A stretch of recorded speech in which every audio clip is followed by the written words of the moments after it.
Jacob, take it away. Yeah, and really quick. So we're going to be doing a video that's Peter. It's going to be uploaded to Peter's channel. So will he be able to share his screen and I coach him through it?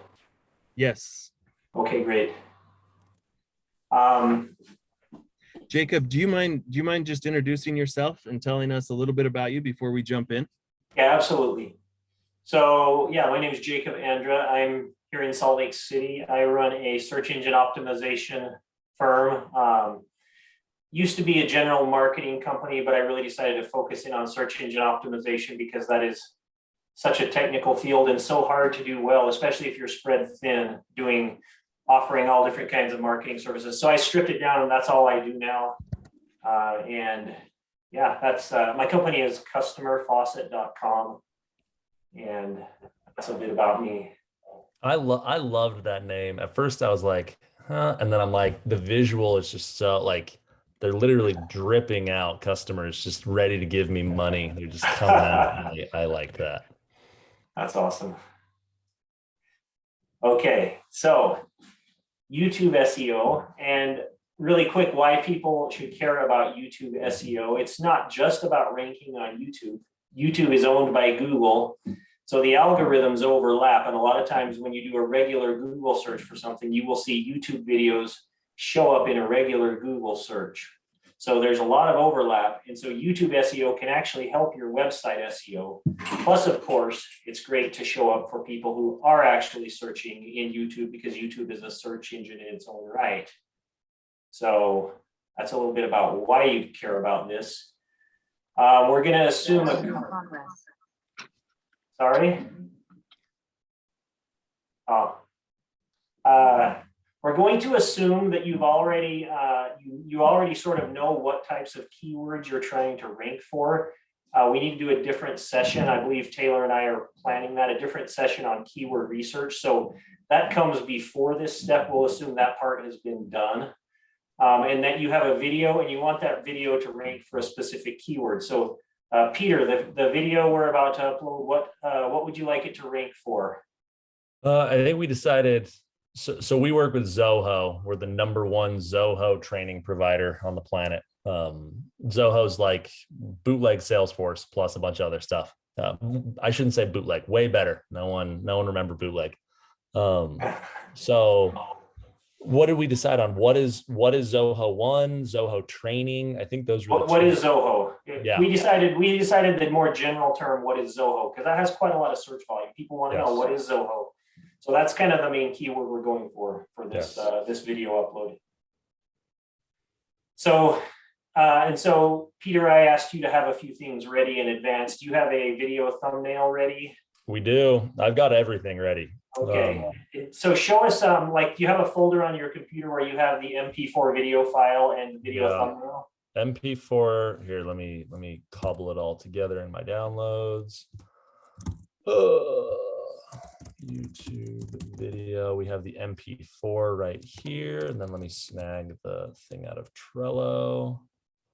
What is Zoho? We ended up doing what is Zoho 1, and why should I care? We figured that would still work. And let me download this.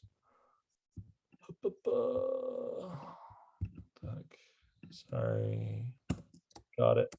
So there we have both the thumbnail and the MP4. And okay, great. Description and everything's ready in a sec. So go ahead and right click on the MP4. Okay. And click, I'm a Windows guy, but where can you view the details? There's a get info, there you go. Okay, great. And then more info. Name and extension. This is a little different than I'm used to because I'm a Windows guy. Go name and extension there. Right down there. Oh, whoops. Yeah, right there. Okay, great. So you have it named. That all looks pretty good. You can do a lot more with adding metadata if you want to go crazy with this. Okay, I was just going to ask, they care about the original MP4 file? Like, is this like an alt text for the video or what? You know, it's hard to know how much all of this matters, but I usually go in and I optimize. So go ahead and There you go. That's fine. And so, yeah, I always name the file and the thumbnail file. Okay, we can go back to YouTube now. Jacob, just a quick question while you're doing that. Is there some reasoning behind that? It looks like those are the words that you're trying to optimize for. But what if the words that you're trying to optimize for are not a good title for the video? Yeah, you kind of have to strike a balance, and you can usually find a way to, like, this is not the video title that shows up on YouTube. So generally, I just still name the video file after whatever I'm trying to optimize it for. We'll get to the YouTube title in a minute. So go ahead and click create up there. Yeah, and then select the video file.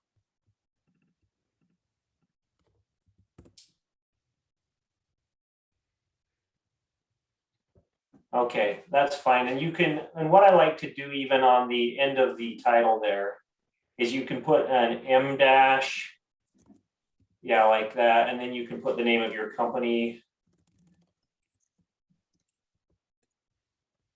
That's optional. I usually do that because YouTube allows you plenty of space. Now this description area is where you can put a lot of information, and Google is reading all of this information. So this is a missed opportunity for most people. You can drop links into this description area. You can do all kinds of stuff. So the first thing I would do is drop your video description. So you'll tell me the best way, because we also talked about calls to action, right? Yeah, we're going to take it one at a time. So I was going to say just right now. You just care about this part, right? Yeah, I would put that part. Okay, no, this works. This is the one that we ended up with. So yeah, and I usually start out with the title again. So just what is Zoho One? Yeah, that's fine. What is Zoho One? Because again, that's the keyword you're trying to optimize for. Zoho One strives to be an all-in-one business suite. Yeah, that's great. And so then I usually, if you have a specific URL on your website that talks about Zoho One, I would then say like learn more and and link to that URL. So we're gonna do this one, which is the full course, and then read our free. Are these the calls to action you were talking about? Yeah, you can definitely put as many calls to action as you want. Sorry, let me cobble this together. Boom. So these are the two kind of calls to action of stuff that when they do it, we get their info. And yeah, that's great. And I would even reverse the order because I would read our free Zoho One guide right up there because okay, and then here try our full Zoho One course, or let's call it training. Try our full Zoho One training. There we go. Yeah. And so this is a chance you can drop as many links for your different website links as you want. Okay. And so as many different calls to action. So if you have different URLs on your site, which I'll just say like for website SEO, you should have like 20 different URLs on your site. It just depends on what your business is. I want this URL to rank for this keyword, this main keyword. I want that URL to rank for that main keyword. That's a chance to drop them all in there. Yes. Okay, that makes sense. For now, I think we're good with this, and these are, I guess, the two most salient calls to action. Yeah, and you can always go back and drop more URLs in there, pointing to different sections of your site with the keywords, like CR, say you're a pets product company, CR interactive pet products, and then you link to interactive pet products, CR cat food, link to cat food, right? Whatever your company is, you can put 25 different URLs in there, and that's all powering up your website SEO. So that's a great way to send links and context to your website. Awesome. And so then I usually then I like to put a little something. Yeah, you can drop the thumbnail right there. Exactly. Back to the description, I usually put a little bio about the company after those calls to action. Again, this is nothing like super scientific. It's just a great chance to add as much information as possible about your company, add context. Yeah, I forget where we put the bio. It's fine if you want to come back and add this later because this is totally editable. Okay. Then the next thing I like to add is video chapters. Yes, And I have all those ready. How do I do that? You just copy and paste them right into the description. So hit enter and just put them right in there. So video chapters just make you show up more richly in search results. So what's the... So the chapters actually need to be formatted differently. So you may have to come back and do that after the fact. But how do, I guess, just out of curiosity, how do I format them? Yeah, so do just open up a tab on your, now just type how to do YouTube chapters. I have a format. Yeah, and now click that. And now scroll down and it'll actually show you. Oh, actually, sorry, click back. Click the back button. Click down there on that first YouTube video. You see that those chapters are showing up. That's what they look like in search results. That's why you want chapters. And now click show more underneath the video description. Scroll down. Show. Oh. Okay. Put them here now. Okay, interesting. Yeah, so that's what you want them to look like. You want them to be in that format there. Again, just as an example, that would be something like, you always start with 0, 0. So you always start with the very beginning. okay. And it can be intro to Zoho 1 or whatever. Gotcha. Right. And then this would be something like 052, right? Exactly. Okay, cool. And so you format them like that. Okay. So we'll add those a little later, but Yep. So chapters are great for how you show up in search results. And so, yeah, you can add, I mean, you've got 5,000 character limit there. You can add as much stuff as you want into there. But we can move on now. So you've got your thumbnail. You can go ahead and scroll down. Jacob, when you add those chapters like that in that format, does it automatically split it up in the video? Or yes, Cool. YouTube reads it in your video description, and they start showing those in the video scrubber, in the scrub bar, how it shows those different. This right here. Yep, and you can skip to them. That's smart. That's super awesome. Thanks. Yep. Okay, so you can add this to a playlist, which is usually a good idea. We will be doing that because this is, we do courses, so we have each lesson as a video. Yep. So adding them to playlists now. Choose not made for kids. I mean, I just always do that unless it is like something to do with kids, like a toys or something. Show more. Yeah, so automatic chapters, you want that checked. Tags. Now this is where you can drop in all your bunch of keywords. There's a 500 character limit. So Zoho 1, right? As many as you want to drop in there. I usually max it out because why not? Exactly. Zoho for kids.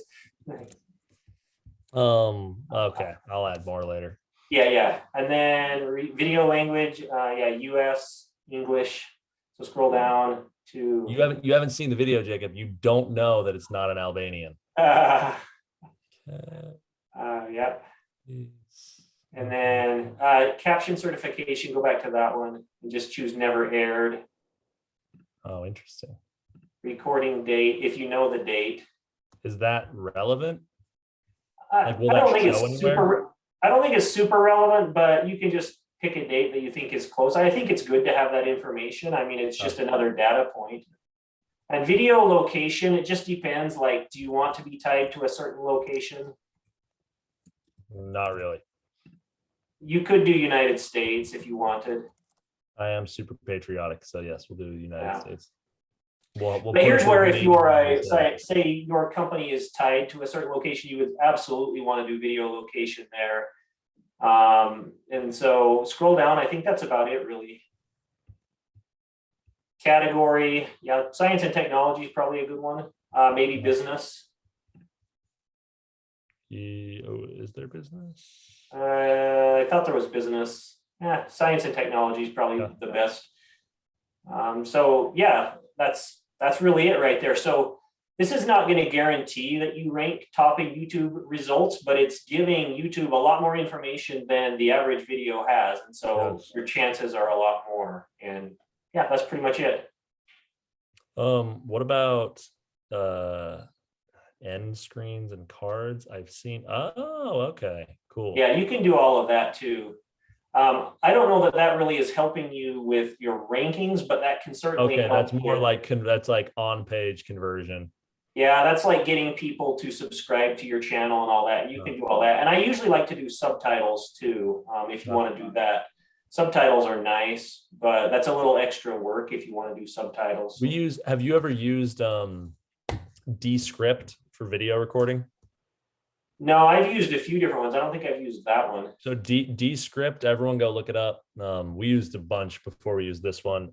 It actually it's like take all the transcription technology you've seen for like Zoom recordings and stuff and layer that onto video recording. And it auto generates really good subtitles, like perfect subtitles. And then it's crazy. The video editing happens on cloud. So it's really easy to share like videos you've recorded to other people for editing and stuff. But then the cool thing it does is it actually lets you edit. You can auto scrub ums and ahs and other filler words. And it lets you actually, when you edit the transcript of the video, it will edit the video. So if like I took 10 seconds describing something that I wanted to scrub, I can just delete the words from the transcript and it'll like edit the actual video. So it's awesome. It's like $20 a month, Descript. Yeah, that's awesome. I'm going to check it out. Yeah. Okay, anything else? Or obviously it needs to process, but we're good to go. Yeah, I would just go for it. Click next. You're good to go. Public. Love it. You got to hit public on that. Public. Yeah. And we didn't really talk much about the thumbnail, but Google now in regular Google search, they actually read images. So text in images is read by the search engine. So that's why we put our main keyword on our video thumbnail. Love it. That's awesome, Jacob. There's some questions in the chat, Jacob, that I think we've just been kind of holding. If you don't mind, maybe just opening that up and going through. I think initially, as you start reading the first one, Will was going to tell us about a tool that he's using. So let Jacob read those and Will tell us what tool you want to share with us. Cool. So while he's reading those, the tool I wanted to share with you guys is called Pipedream. So pipedream.com. If you're currently using Zapier.com, you definitely need to check out pipedream.com. I'm a Zapier certified expert, been doing that for a long time, and love Zapier. You know, nothing against them there, but there are things I'm a pseudo developer. I get in and code sometimes and look at different things. Pipedream gives you 10,000 invocations per month for free. An invocation is the beginning of a zap. So with unlimited actions inside that zap. So if you're currently paying $200, $300, $400 a month to Zapier, you could find your heaviest hitter, replace it over there, and it would be free. You'd have to, get somebody to do some of the coding because they're not connected to all of the different systems that are out there. But Pipedream is unreal in terms of some of what they've put in place, and they've made everything kind of open source for what's there. So cool tool that I found with a really awesome free plan that I wanted to share. Awesome share. Thanks, Will. Awesome. Jacob, you want to work through those questions? Yeah, somebody said, did Peter just hotkey his M dash? Yeah, that's actually a superpower, knowing the hotkey code for M dashes. I now overuse them, and my wife is like, you just sent me a 40-word text with 4 M dashes. Like, learn how to use punctuation, you idiot. So the M dash is actually one of the most useful punctuation marks in the English language. What is the range of number of keywords you should shoot to optimize? And so this gets into the topic. Before you do that, I just want to make sure we don't miss Hallie's question up at the top about camelbacking. Oh yeah, camelbacking. So I do not actually know what that means. Can I interject then? I'm a rehab doctor. So Accessibility is not just a curb cut for your wheelchair and your stroller when you're going across the street. It's also a major issue right now online for lawsuits, and not just for restaurant entry. If you have a garbage pail in the wrong place and someone can't get to the railing to go down the stairs, you can have a lawsuit cited against you that people actually make money and bank on ranking up lawsuits. Websites are another crucial element for this. That's why Google and some of the other big hitters are having universality as a key concept. SCORE last year was highlighting that for SBA. So what it is, you use, just like when you have a prescription, doctor here, and you have certain letters that are capitalized in the middle of a word, it's so that if you have a blind person or someone who has hearing aids and is needing additional support, and that goes for everyone. We all of us now use earbuds, so everyone has a hearing aid of a different sort. If you have a way to make it easier for a text reader to find the embedded word, so instead of punctuation, you're using caps in order to find the words when you have a hashtag and you smush it together. And if you capitalize camel and back, it reads it as two words instead of running it together, and it makes it easier for text finders to also find you. Those are the examples of where you can do it that make it also more accessible for everyone. Very cool. Thanks for the heads up, Allie.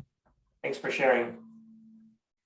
So Taylor's, what is the range of number of keywords you should shoot to optimize? So this gets into the topic of keyword research, which is a whole topic in itself. But essentially, you're going to have your top level topic, which in this case is Zoho itself, and then it breaks down into subtopics. And so you have to do the research of knowing what are your subtopics, and then they're going to have subtopics. It's going to be this upside down tree, and your video fits somewhere into that scheme. So you have to know kind of where in that tree this particular video is entering, how detailed is it addressing, or how general. And basically it's going to address, so picture the upside down tree with all the branches going. It's going to address the topic where it enters plus everything downstream of that, if that makes sense, in terms of how the topics break down. Google is now thinking in terms of topical clusters. So thinking of topics in terms of clusters that tie into other clusters is definitely the way to go. And so yeah, does that answer it, Taylor? All right, so any keywords that would come downstream that would be subtopics of the topic you're addressing, you would try to address those. You embed a certain number of words or terms into copy that you also use as the SEO keywords. Did I already address that, Haley, with what I just said, or is that a separate question? It's Hallie. Hallie, sorry. So like Sally, it's okay. Yeah. So Chad's is next, I think. I don't know what an SRT file is, so maybe you could explain that and then answer his question. I actually don't know if I know what that is. I probably don't. Why don't you talk about that, Chad? Sure. So it's the captions. As Peter was talking about using Descript to get a transcript. I am like an SEO aware person, but I'm not an SEO deep, like a pro SEO person. So at a place that I used to work, we used to do a lot of videos that were for training in ASL and things like that. So we had to caption everything anyway. And if we uploaded custom captions versus the ones that YouTube pulls itself, custom captions were searchable, but the automated captions weren't. It's just been a few years since I looked at that, and I was curious if that was still made a difference.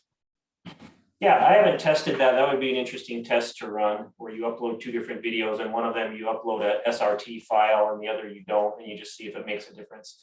There are so many deep rabbit holes you can go down with things like that. So it's hard to say, I guess, until you test it. So I don't really know. If you mark not for kids, will the content not show for anyone? I don't think it does. I I think that not for kids. Yeah, I think it will still show. I think those are two different things, safe search and marking it not for kids. Yeah, I think not for kids is like paid, they're really cognizant of like paid promotion and like who's paying for the video and everything. I think that's, yeah. Wasn't there a big, didn't YouTube get a lawsuit about the recommended videos it shows at the end of a video? I think they're trying to curb that. Yeah, I think so. What type of videos, this is Spencer, what type of videos would you suggest for YouTube compared to LinkedIn, Facebook, Instagram? Should we load all videos to all channels? So YouTube is really for, because it's a powerful search engine and tied into Google. So if you have specific keywords that have high search volume and you want to be found for those, if you're just uploading a video talking about, I don't know, talking about your brand and you're not really trying to rank it, or it doesn't really apply to any popular topic, then yeah, it doesn't really matter. You can just do whatever you want with it. YouTube is a powerful search engine, so that's where you'd really focus on optimizing for terms that have a high search interest out there. Making videos universal access. What are ways to enhance captions, sites, and make them easier to use, and also curtail accessibility lawsuits? Hallie. Yeah, I think captions for sure. And I'm not an expert on accessibility. I have a little bit of awareness that that is an issue, but I don't really know much more than captions, what you would do there. You know, Jacob, I think that that's part of why when you upload the video, you have to select that it hasn't like aired on, it hasn't been broadcast, different where the video came from, because if it was like professionally broadcast, then requirements for accessibility are stronger. And so yeah, I think you're right there. Brenda, M dashes are the most underused. Haha, agreed. Other questions? I think it's open. If you want to unmute yourself, we've got a few more minutes maybe, and then we can close up for the day. But if anybody else has any questions for Jacob or the rest of the group, feel free to unmute yourself. Yeah, it looks like Hallie had something there. Yeah, I was just looking up Peter's Zoho and just wondering, is it an Indian company? Yeah, Zoho originally built out in Chennai, India. So the Tamil Nadu province. Really, really, really excellent people. And just before talking about software, privately held, bootstrapped, never going public. Go read their privacy policy. Like they don't use any third-party trackers. They don't have Google. They built their own alternative to Google Analytics rather than using Google Analytics. It's called Zoho Sales IQ. So super like that. They're able to, because they're big enough and bootstrapped, they don't need to like chase revenue or quarterly growth or anything. They just kind of like do their own thing. So really cool company and software. I'd say excellent, high quality software, more of a fit for companies that want to get their hands dirty and like build something that is customized for them. So like, I don't recommend it to my mom to run her company because she wants something that just works from day one. But if you want something that's really inexpensive and powerful, yeah. Sorry, I did not mean to turn this into a Zoho sales pitch, but I think everyone should. No. Like it's crazy. They don't hire people. They moved almost completely out of the Bay Area and they moved to Austin, but then they're like, even Austin's too expensive. So now they only hire people in like remote rural offices. So they have like New Braunfels, Texas and McAllen, Texas. And I'm trying to convince them to do one here in St. George, Utah. Like they're just a totally think different kind of company compared to like VC funded, go IPO or go bust billionaire Silicon Valley tech. So I really like them. You should watch. So the reason I was asking is because, the reason I was asking is because accessibility, that is an immediate draw right there in terms of global accessibility also, and make personal message that also is targeted to different audiences, right? Yeah. So being able, when you were talking about patriotism and rah this before, it's being able to highlight, and it's not just the terms, it's the concepts, it's the flavor, it's like the spices and herbs in a dish. So being able to also customize that presentation, that's the question to also ask you and Jacob in terms of how much, once you have fine-tuned, how much can you optimize and customize the SEO part? Yes. Well, I mean, we're actually using Zoho as well, and they just have every single tool that you can imagine. Projects, books, they compete with QuickBooks, they have CRM, they have Zoho Sign, they have tons of tools. But Jacob, as far as the videos go, I mean, you see these guys that are recording themselves, you know, playing video games, and people are following them on YouTube, and people are subscribing to their channels. So part of our strategy is to create videos, you know, not really professional videos, but kind of on the fly videos, and upload them to LinkedIn, Facebook, you know, pictures to Instagram. But we also want to tackle the YouTube audience as well. So, and it's kind of more, we're doing 3D printing, so it's more how you do mass production 3D printing. How do you, and kind of the life of what we are doing. Is that something that you would upload to all channels, or would you just, because there's a lot of search engine opportunity there for YouTube. Yeah. And, you know, and you can also just share YouTube videos across your other channels as well. So that's, I mean, that's just kind of a judgment call or a personal preference, whether you, but yeah, I would definitely prioritize YouTube.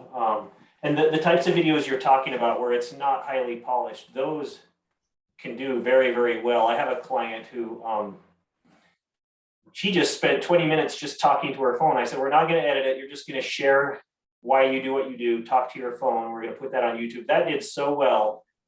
We did optimize it. So it started out showing up for certain searches, but eventually, and this is what you want, Google started recommending it. So when you're watching a YouTube video, off to the side, Google recommends these other videos that you might like. The holy grail of YouTube SEO is to be one of those. And that's what she started doing. So that 20-minute video of her just talking, and it was not edited at all, started being recommended by YouTube at a certain point, and then it just took off, and it did super well on its own. And so right now, most of its traffic, it's like 98% of its traffic has come from YouTube suggestions, and that's what you want. That's super cool. I think we're at our time for today, but Jacob, are there, how would you like people to get in touch with you if you've got questions, or if they'd like to upload a video or have you look at it or something like that? What's the best way for everybody to get in contact with you? I can drop my LinkedIn in the chat, and also my email. Either way, I'm really active on LinkedIn, so connecting with me there and sending me a message is a great way. And also feel free to just email me. So as he's doing that, I would also suggest, if anybody is going to be putting videos up on YouTube, just post it or tag everybody here on LinkedIn, and we'll all go support you in your video editing and video posting. So just let us know next time you post a video, everyone, and we'll rally around it. So grab Jacob's contact in the chat now before we end, but really appreciate everybody coming and look forward to seeing you all next week. awesome.